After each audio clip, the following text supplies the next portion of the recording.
Commander Zex then watched the holographic display with growing unease.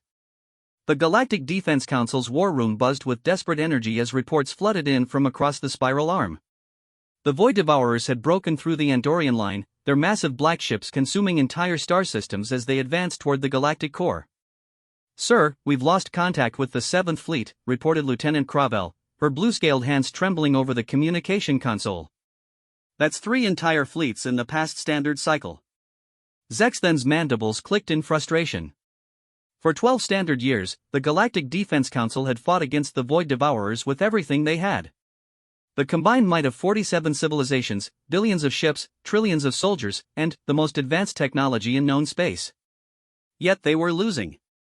Badly. The Void Devourers were unlike anything the galaxy had ever faced. Their ships seemed to feed on energy itself, growing stronger with each battle. Their weapons turned matter into nothingness, leaving empty space where planets once orbited. Conventional tactics failed because the enemy adapted faster than any organic mind could process. "What about the reserve fleets?" Zex then asked, though he already knew the answer. "Deployed and destroyed, sir." Admiral Mortex's 4th Reserve engaged the enemy at Kepler 442. They managed to slow the advance for exactly 47 minutes before. Cravel's voice trailed off. Before they were completely annihilated. Just like every other fleet sent against the Devourers. The war room fell silent except for the soft humming of the tactical displays. 47 civilizations united in desperation, and they were still losing ground every day.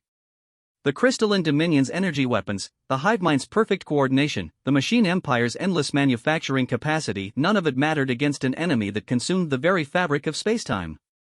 "Sir," called out Navigator Veltar from the far side of the room. "There's something you should see. Long-range sensors are detecting movement in Sector 7G.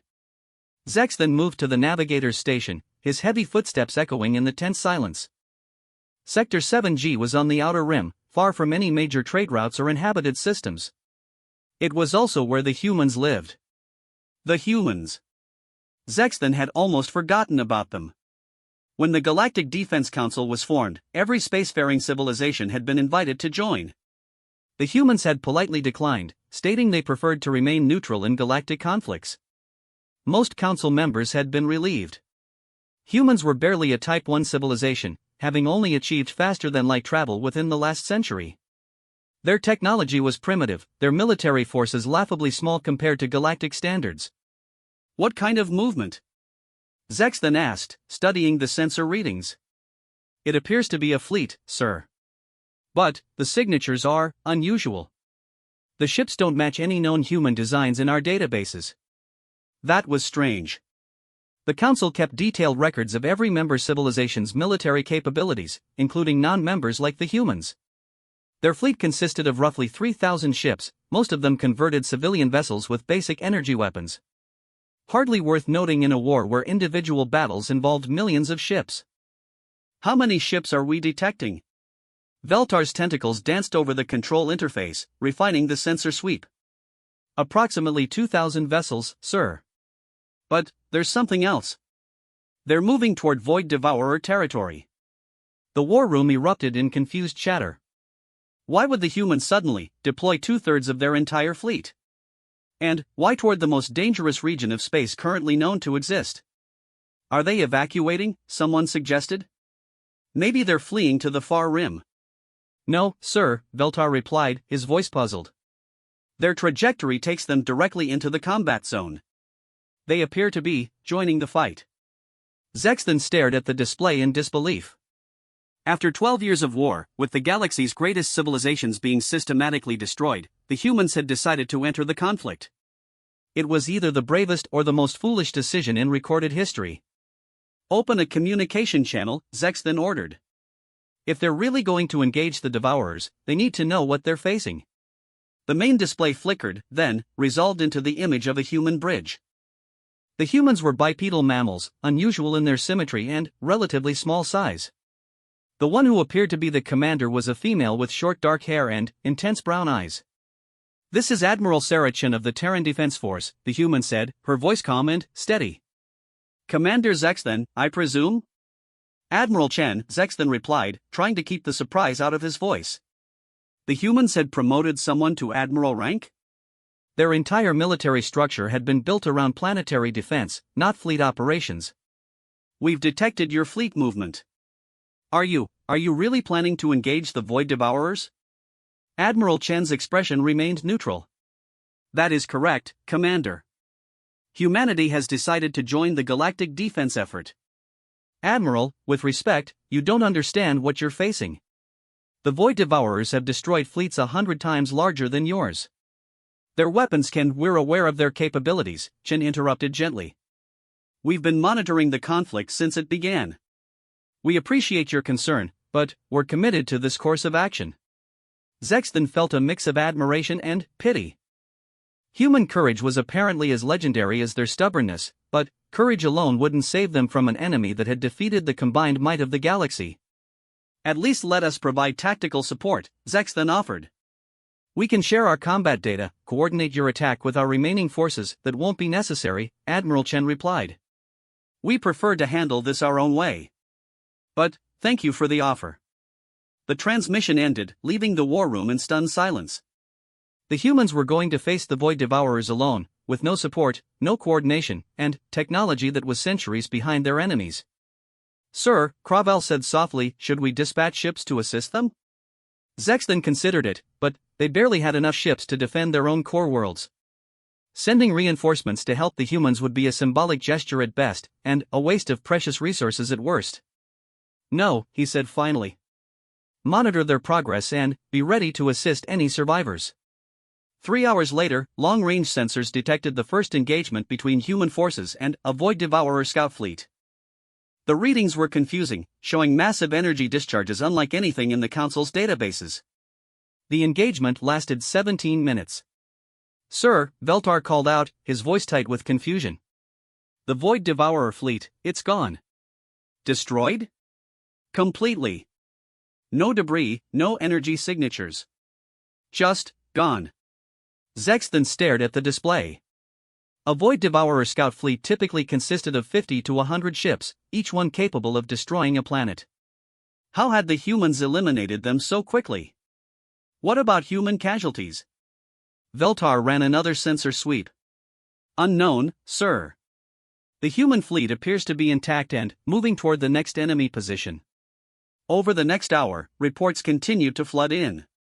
The human fleet was advancing through Void Devourer territory at an unprecedented pace, engaging and destroying enemy forces with terrifying efficiency.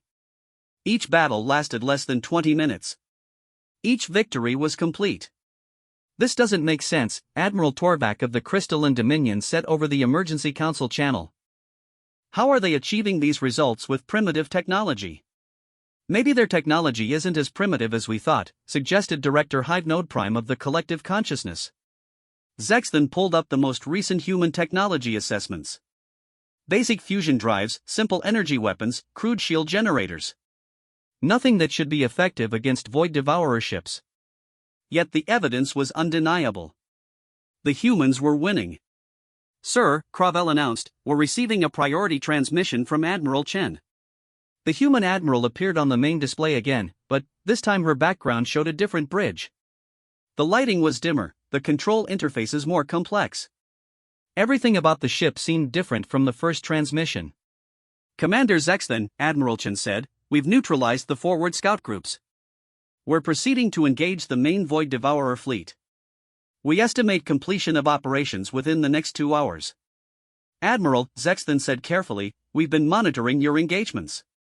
Your tactical performance has been remarkable. How are you achieving these results?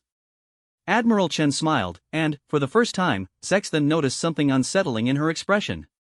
It was the smile of a predator. Commander, did you really think we spent 12 years doing nothing while the galaxy burned? We've been preparing. Learning. Building. Building what? The tools necessary to end this war. The transmission cut off, leaving Zexton with more questions than answers. What had the humans been building in secret? How had they developed technology capable of defeating an enemy that had crushed the galaxy's greatest civilizations? 2 hours and 15 minutes later, every Void Devourer signature in the galaxy simply disappeared from sensors simultaneously. The enemy that had terrorized the spiral arm for over a decade was gone. Completely. Utterly. The humans had done in 5 hours what the combined might of 47 civilizations couldn't accomplish in 12 years. But, as Zexton stared at the empty sensor displays, a new question began to form in his mind. If the humans had possessed this capability all along, why had they waited? Why had they allowed trillions to die while they watched from the sidelines? And, most disturbing of all, if they could destroy the Void Devourers so easily, what else were they capable of? The war was over, but Zexton suspected that an even more significant chapter in galactic history was just beginning. The humans had revealed themselves to be something far more dangerous than anyone had imagined. The question was no longer whether the galaxy could survive the Void Devourers. The question was whether it could survive the humans. Admiral Sarah Chen stood in the command center of the TDF Prometheus, watching as her fleet conducted post-battle assessments. Around her, human officers worked with quiet efficiency, their faces showing the controlled satisfaction of a job well done. The Void Devourers were extinct, their threat to the galaxy eliminated in exactly 4 hours and 37 minutes. Admiral, called out Commander Martinez from the tactical station, final sweep confirms 0 enemy contacts remaining. All Void Devourer installations, fleets, and infrastructure have been eliminated. Chen nodded, then activated the fleet-wide communication system. All ships, this is Admiral Chen. Operation Cleanup is complete. Commence Phase 2 protocols. Begin galaxy-wide sensor deployment. Across human space, thousands of ships that had remained hidden during the brief war began emerging from concealed positions. Not the converted civilian vessels the Galactic Defense Council believed comprised humanity's entire fleet, but purpose-built warships decades in the making. Ships that incorporated technology the galaxy had never seen before. Dr. Elizabeth Warren, the Terran Defense Force's chief scientist, approached Chen's command station. Her expression was troubled despite their overwhelming victory. Admiral, we're receiving priority communications from every major civilization in the galaxy. They want answers. Chen glanced at the communication board, which showed incoming transmissions from the Galactic Defense Council, the Crystalline Dominion, the Hivemind Collective, and dozens of other civilizations.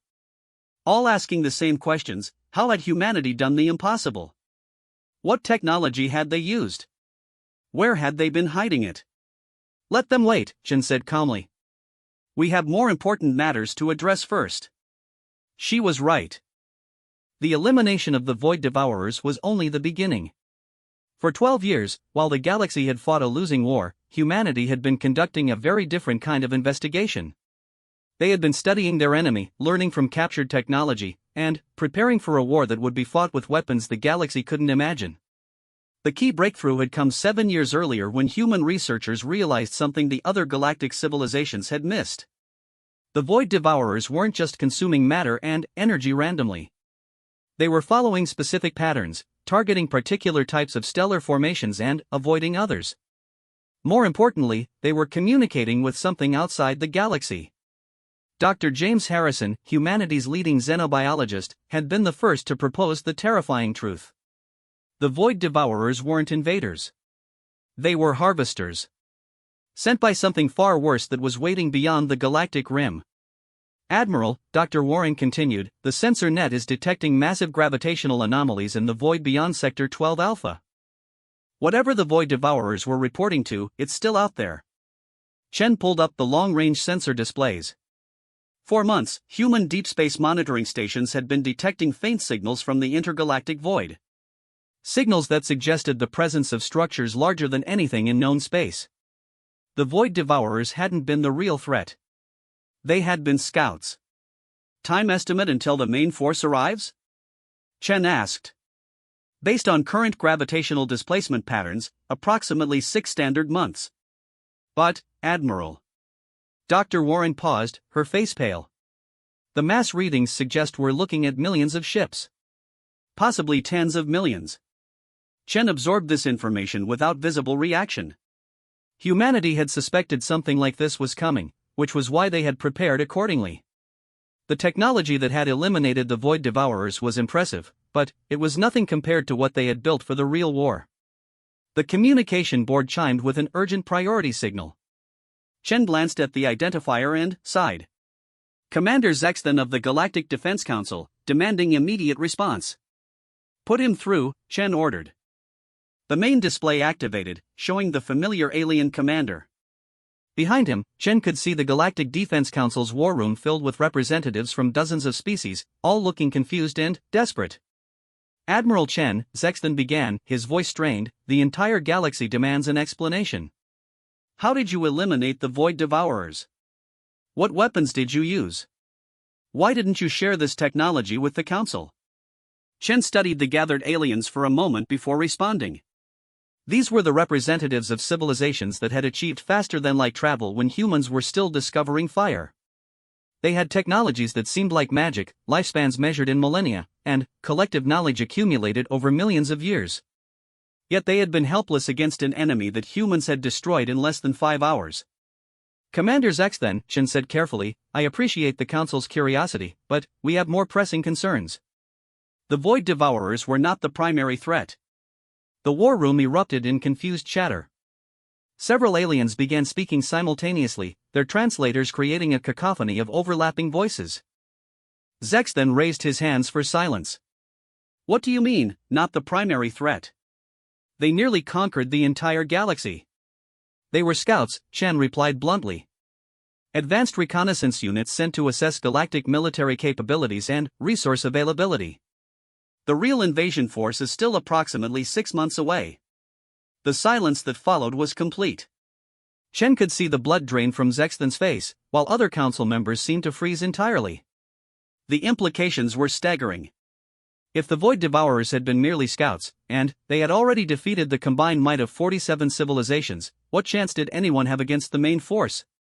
How do you know this? Asked Admiral Torvak of the Crystalline Dominion, his crystalline features reflecting the blue glow of the command displays. Because we've been monitoring their communications for 7 years, Dr. Warren answered, stepping into view of the camera. Unlike the rest of the galaxy, we didn't assume the Void Devourers were acting independently. We traced their signal patterns and discovered they were reporting to a command structure beyond the galactic rim. Why didn't you share this intelligence? Demanded Director Hive Node Prime of the Collective Consciousness. Chen's expression hardened slightly. Would you have believed us? Humanity has been treated as a minor, primitive civilization since we achieved spaceflight. When we requested access to advanced sensor technology to investigate the Void Devourer's origins, we were told our theories were interesting but unlikely. When we offered to share our preliminary findings, we were dismissed as inexperienced newcomers who didn't understand the complexity of galactic warfare. The accusation hung in the air. Chen was right, and everyone in the war room knew it. Humanity had been patronized and marginalized by the galactic community for decades. Their offers of assistance had been politely declined, their requests for collaboration ignored. The galaxy's older civilizations had assumed that wisdom came with age, that technological sophistication equaled strategic understanding. They had been catastrophically wrong. What's coming? Zexton asked quietly. Chen activated a holographic display showing the data humanity had collected. The image that appeared made several council members step backward in shock. It showed a fleet so vast it defied comprehension, ships the size of moons organized into formations that stretched across light years of space. We estimate 40 to 60 million ships in the primary wave, Dr. Warren explained. Each one significantly larger and more advanced than the Void Devourers we just eliminated. Behind them, our sensors detect what appears to be mobile manufacturing facilities, suggesting they can replace losses and adapt their technology in real time. This is impossible, whispered someone from the back of the council chamber. No civilization could build a fleet of that magnitude. You're right, Chen agreed. No single civilization could. But a coalition of civilizations from another galaxy, one that has been planning this invasion for thousands of years? That's a different story entirely. The implications were staggering. Humanity was suggesting that an entire galaxy of civilizations had united with the specific goal of conquering the Milky Way. It was a scenario so vast in scope that it challenged everything the Council thought they knew about the universe. What do you propose we do? Zexton asked, his voice barely above a whisper. We fight, Chen said simply. But, this time, we do it properly. With unified command, shared resources, and weapons designed specifically for this enemy. You mean human weapons? Admiral Torvak said suspiciously. I mean effective weapons, Chen corrected. Commander, your civilizations have spent millennia perfecting technologies that were useless against the Void Devourers. Energy shields that they simply ignored, weapons that made them stronger, tactics they could predict and counter instantly. You fought them like you would fight each other, and you lost. She was being brutally honest, but her words carried the weight of absolute victory. The humans had succeeded where everyone else had failed. Their authority to dictate strategy was written in the empty space where the Void Devourers used to exist. We propose a complete restructuring of galactic defense, Dr. Warren continued. Humanity will provide the strategic framework and primary weapons systems. Council civilizations will contribute manufacturing capacity, resources, and specialized support capabilities. Together, we can build a defense force capable of stopping what's coming. And if we refuse, asked Director Hivenode Prime. Chen's smile was cold and predatory. Then, in 6 months, you'll face 40 million ships with the same weapons and tactics that failed against a few thousand scouts. I think we all know how that will end. The council chamber was silent except for the soft humming of translation devices. Chen could see the representatives calculating odds, weighing pride against survival. Some looked angry at humanity's ultimatum, others fearful of what was coming. But, slowly, inevitably, they were all reaching the same conclusion. They had no choice. What do you need from us? Zex then asked finally. Chen's expression softened slightly. Everything. Industrial capacity, raw materials, manufacturing facilities, and, most importantly, trust. The weapons needed to fight this enemy require resources from every major civilization in the galaxy. But, the technology itself must remain under human control. Why? Demanded Admiral Torvak. If we're providing the resources, because, Chen interrupted, some weapons are too dangerous to share. The technology that eliminated the Void Devourers in 5 hours is nothing compared to what we're going to need for the main invasion. And if those weapons ever fell into the wrong hands, they could destroy not just civilizations, but entire galaxies. The statement hung in the air like a physical weight. Chen was suggesting that humanity possessed or could develop weapons so powerful they posed a threat to the universe itself. It was a claim so audacious that it would have been laughable if not for the empty space where an entire enemy civilization had existed just hours before. How long do we have to decide? Zex then asked. You've already decided, Chen replied gently. The question is whether you'll do it efficiently or waste time with bureaucratic delays. Every day we spend arguing is a day we can't spend preparing. She was right again, and everyone knew it. The galaxy had 6 months to prepare for an enemy that made the Void Devourers look like a minor nuisance. They could either unite under human leadership or face extinction as independent civilizations. We'll need to convene the full council, Zexton said slowly. You have 48 hours, Chen replied. After that, humanity begins construction with or without council support. We won't let bureaucracy doom the galaxy to extinction. The transmission ended, leaving the human command center in thoughtful silence. Around them, the fleet continued its work, deploying sensor networks and establishing monitoring stations that would track the approaching enemy. Do you think they'll cooperate? Dr. Warren asked. Chen gazed out at the stars, thinking of the massive fleet approaching from the void and the terrible weapons humanity would need to stop it. They don't have a choice, she said quietly. None of us do. 6 months had transformed the galaxy beyond recognition. Where once dozens of civilizations had maintained separate military forces, industrial bases, and research facilities, now everything operated under the unified command of the Terran Defense Initiative. Massive construction projects spanned entire star systems, building weapons platforms that dwarfed anything previously imagined. Commander Zexton stood in the observation deck of Fortress Prime, humanity's newly constructed command station positioned at the galaxy's edge. Through the reinforced viewport, he could see the impossible scope of their preparation. Artificial rings surrounded entire stars, harvesting their energy output. Manufacturing stations the size of planets churned out components for weapons whose purpose he could barely comprehend. Ships moved in coordinated streams between construction sites, their formations so complex they required artificial intelligence to manage. Impressive, isn't it? Admiral Chen's voice came from behind him. She approached the viewport, her expression calm despite the magnitude of what they faced. Terrifying would be a better word, Zexton replied honestly. In 6 months, humanity has built more military infrastructure than my civilization created in 1,000 years. Chen nodded thoughtfully. We had good motivation.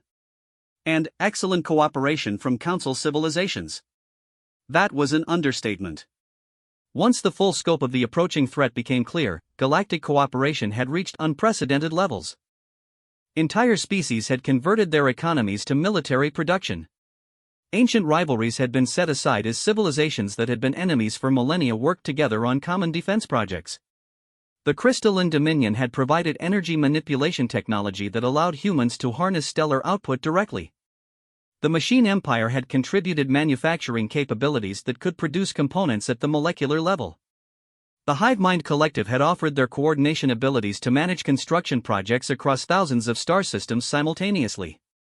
But the weapons themselves remained a human mystery.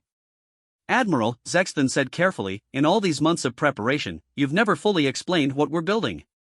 My engineers have constructed components according to your specifications, but none of us understand how they function as a complete system. Chen was quiet for a moment, watching a massive transport ship dock with one of the weapon platforms. The platform itself was the size of a small moon, covered in structures that seemed to bend space around themselves in impossible ways. Commander, what do you know about the principle of proportional response? She asked. In military strategy? The concept that force used should be proportional to the threat faced? Exactly. For 12 years, the galactic community fought the Void Devourers using proportional responses. They used energy weapons, so you developed better shields. They used advanced tactics, so you improved your coordination. They adapted quickly, so you tried to adapt faster. Zexton nodded. It was an accurate summary of the failed war effort. The problem, Chen continued, is that proportional response only works when you're facing an opponent operating within the same general parameters as you are. The Void Devourers weren't playing by galactic rules. They were using technology that fundamentally altered the nature of spacetime itself. And your weapons? Chen's smile was grim. Our weapons don't follow galactic rules either. Before Zexton could ask for clarification, alarms began sounding throughout the station. Emergency lights bathed the observation deck in red as automated systems announced the arrival of long-range contact. Admiral Chen to Command Center, came the announcement over the communication system. Priority Alpha Alert. Long-range sensors have detected the enemy fleet. Chen and Zexton rushed to the command center, where hundreds of human and alien personnel worked at stations monitoring displays that showed the galaxy's edge. The main tactical screen displayed what everyone had been dreading for months. The enemy fleet was massive beyond comprehension. Ships the size of asteroids moved in formations that stretched across multiple star systems. Behind them, even larger vessels that could only be described as mobile worlds served as manufacturing and command centers. The entire force was advancing at near-light speed, utilizing technology that allowed faster-than-light travel while maintaining perfect formation coordination. Confirmed count? Chen asked as she took her position at the central command station. 47 million ships in the primary wave, reported Commander Martinez. Secondary wave shows approximately 12 million larger vessels. Tertiary wave consists of what appear to be construction and logistics ships numbering in the hundreds of millions. The numbers were staggering.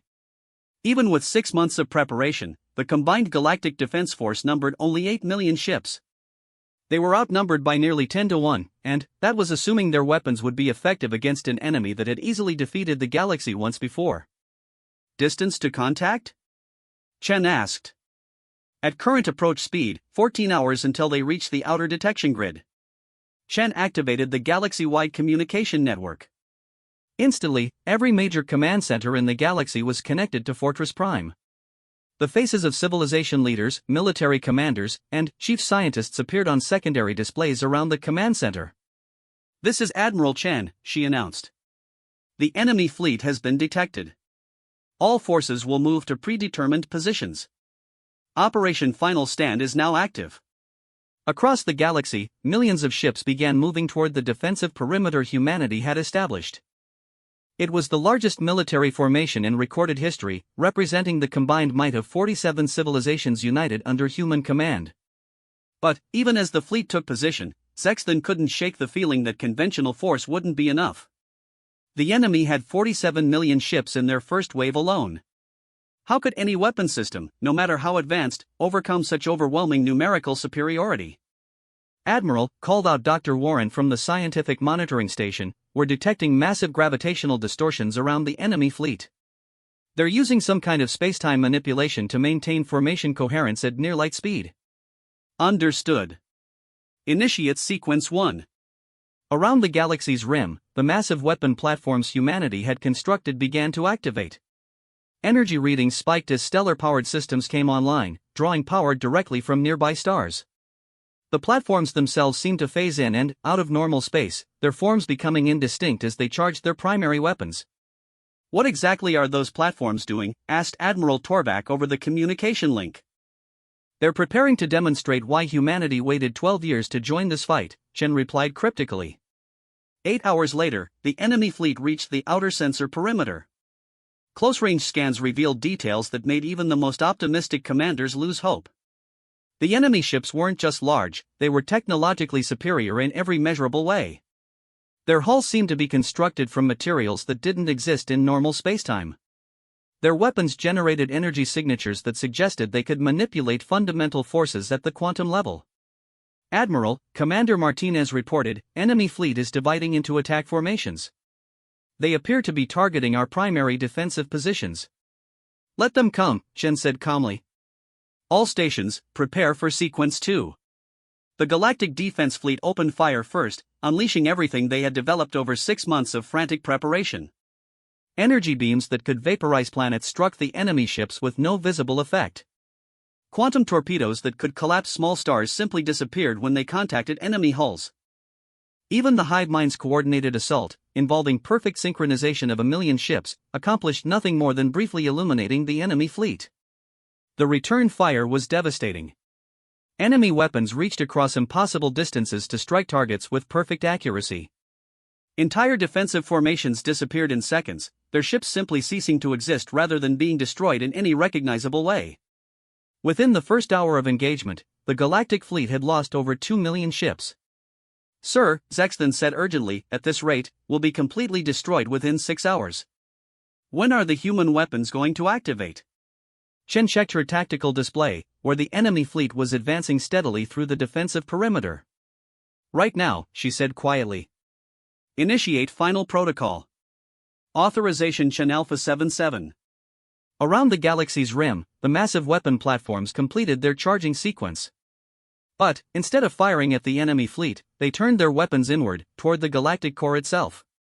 Admiral, what are you doing? Demanded Admiral Torvak. Those weapons are pointed at our own territory.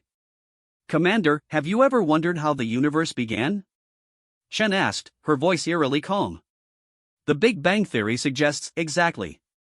A single point of infinite density and energy that expanded to create everything we know. Space, time, matter, energy, the fundamental forces that govern reality itself. Zexton felt a chill run through his body as he began to understand what Chen was suggesting. You're not. The enemy fleet exists in normal spacetime, Chen explained. They use technology that manipulates the fundamental forces, but they're still bound by the basic laws of physics. They can bend those laws, but they can't exist outside them entirely. On the tactical display, the weapon platforms began to glow with an energy signature unlike anything in known science.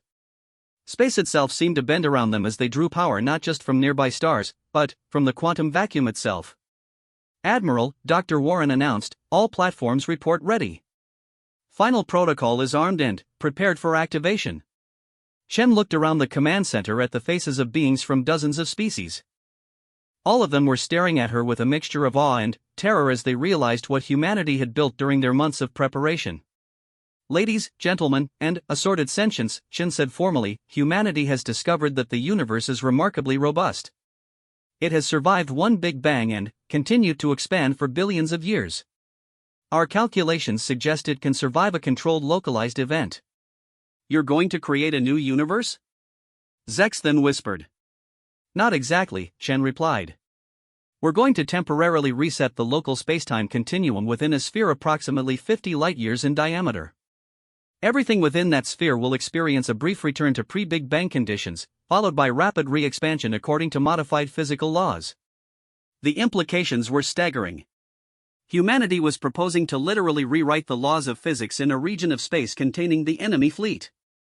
It was a weapon that didn't destroy matter or energy, it changed the fundamental nature of reality itself. The enemy fleet will cease to exist, Dr. Warren added, not because they've been destroyed, but because the version of reality they exist in will no longer apply in that region of space. And, our ships in the area? Asked Admiral Torvak. Will be protected by quantum isolation fields, Chen replied. We've spent 6 months calculating the exact parameters needed to create a controlled reality modification that affects only enemy vessels.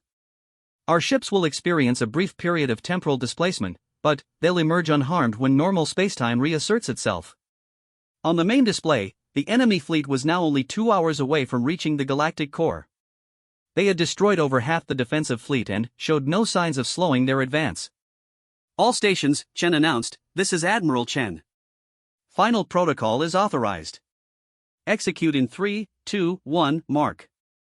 The weapon platforms fired simultaneously, their beams converging on a point in space ahead of the enemy fleet.